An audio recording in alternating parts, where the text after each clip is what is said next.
Now, stuff that I guess is more down in our wheelhouse. Hey, McGregor saying I was offered a spot on Tough, the upcoming season of The Ultimate Fighter, and lending credence to his post on social media was UFC Dana White, the president, sharing McGregor's post. So I think this thing has some legs. So I want to ask you all, back to Fada, who would you like to see that pairing with if Connie Mack is on one side? Who do you want to see on the other side?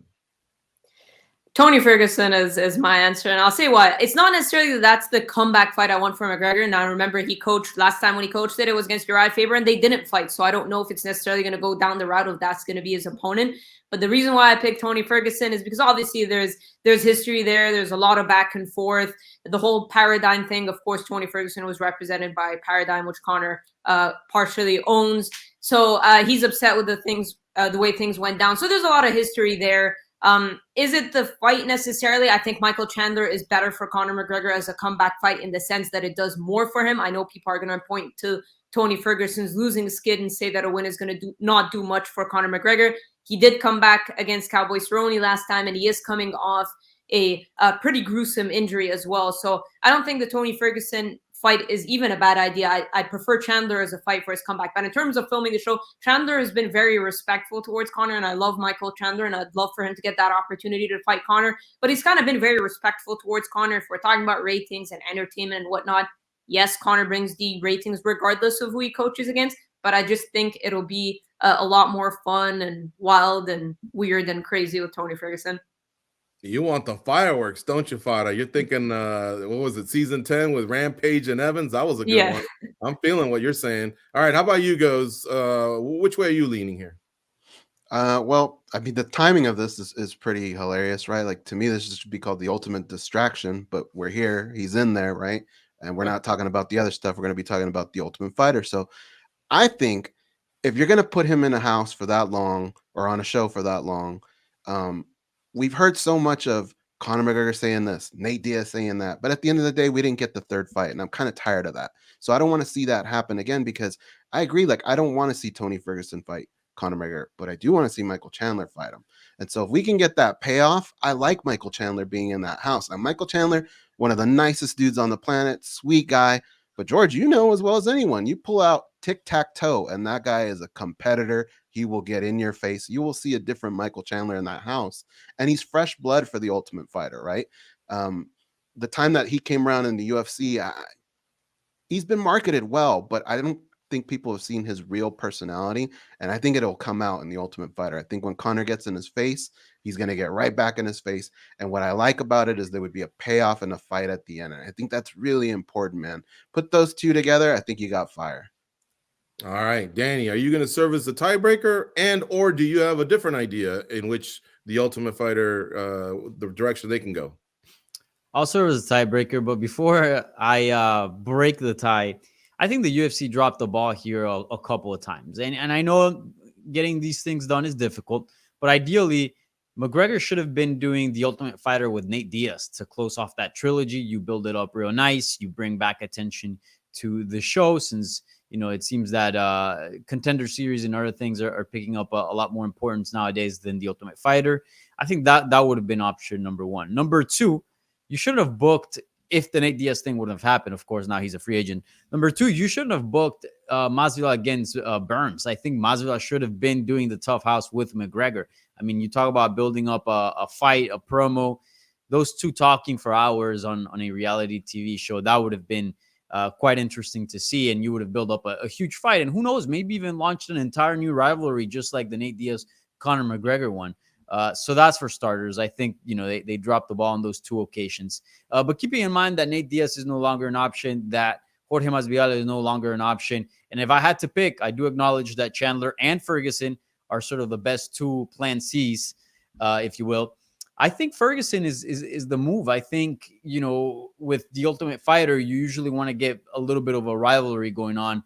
Chandler has been very respectful in the past. That's just who he is. I don't think he's going to try to be more than what he is or be extra just for ratings. Ferguson, on the other hand, you don't really have to tell him to be extra. The guy will give you a show on camera, and I think it's a fun fight. Plus, there's a rivalry there, right? Let's not forget that Tony Ferguson was supposed to fight for the belt, and McGregor kind of skipped him back in the day. So, there's a little bit of beef there. Plus, Tony Ferguson, man, he's been around forever.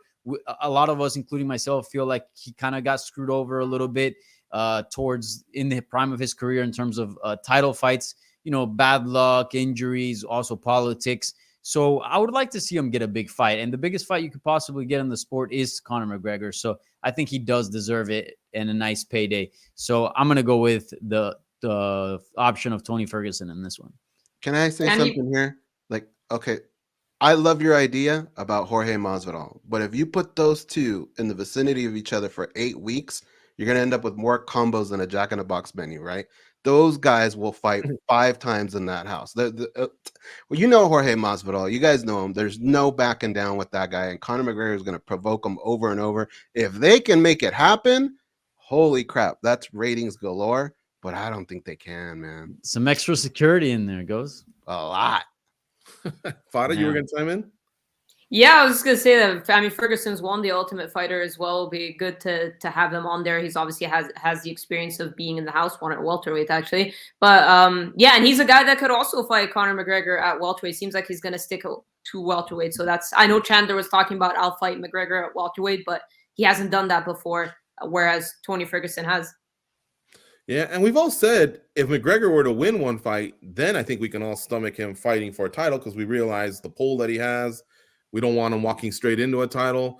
Could just him beating Ferguson be enough? A former interim champ? Yes, I know he's on a skid, but could the UFC sell that to the audience? What weight class are you talking about? Sorry. Yeah.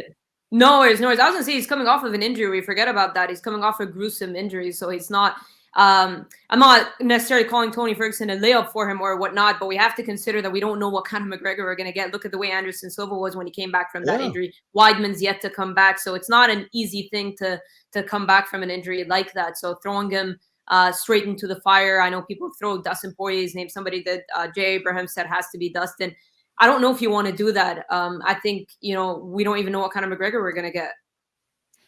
But for what weight class are you talking about, George? Because I feel like there's a big difference there. Stomach a title shot at 170 or 155? 155. I just don't see how you can insert McGregor into the 170 title picture without he'd have to beat a few guys. At 155, I think he has to beat one guy, and then maybe he can slip in there somehow. He has history there as a former champ. That is pretty much his weight class. Even when he's fought at 170, it's been against 55ers. They just didn't want to suffer the weight cut. So yeah, that's what I'm thinking of.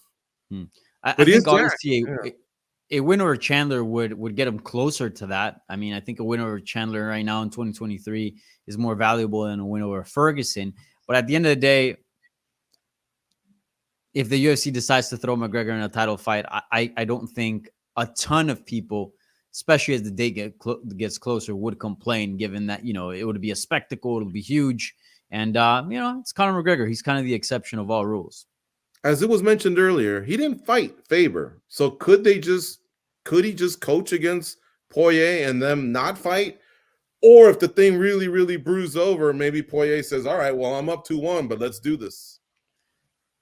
I don't think it makes sense. I don't think a fourth fight, especially back-to-back defeats, and we saw how those were going. Like, I think it's pretty clear who the better fighter is. And that's usually what we're trying to find out in fights, right? I think it's pretty clear that answer is Dustin Poirier. Personally, I know some people have suggested it, but I wouldn't like to see Poirier in there. I think Poirier is still gunning for a title shot. Would like to see him pick up a win over, I know he's coming off a win over Chandler, but another top contender and see where he's at. Maybe it's in his cards that he one day will be undisputed champion. I don't want to discard that option just yet. Hey, this isn't on the script, guys, but forget about the bike. All right, you fell off the bike. Get better. Well, that wasn't even that big of a deal, so I'm just going to eliminate that. What if Alexander Volkanovski beats Makachev? Makachev doesn't get an immediate rematch, right? So this opened things up for Poirier, Chandler, McGregor, one of those popular guys that sells to slip in there. Let's go in an order here, Fada. Yeah, absolutely. Because at the end of the day, Poirier has also become one of the bigger draws at 155 pounds. So in terms of McGregor, everyone wants to fight McGregor, right? So it wouldn't surprise me if Islam Makachev even said, bring me Conor McGregor. He's going to look at him as an easy win, big payday.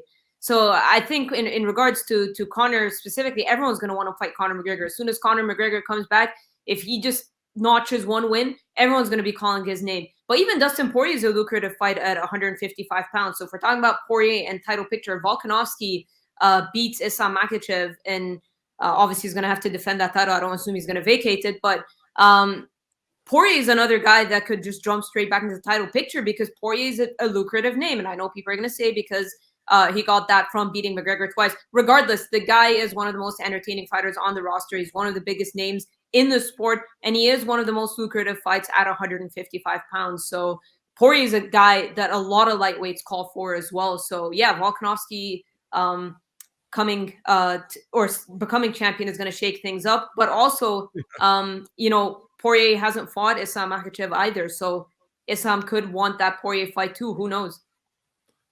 Man, imagine Makachev versus Conor coaching. My head's spinning. Goes, you have anything to close out? Dude, why do you have to open up this can of worms, man? Well, it's only a few weeks away. You know, we're talking about how London could impact Burns versus Masvidal. It seems so way in the future, where this one's just less than 2 weeks away. Yeah. Let me throw a curveball in here. What about Max Holloway going back up to 155? Him versus Conor, tough. Yeah, bring back that skateboard clip. No, I'm kidding. But yeah, I mean, that maybe that'll be the coach's challenge.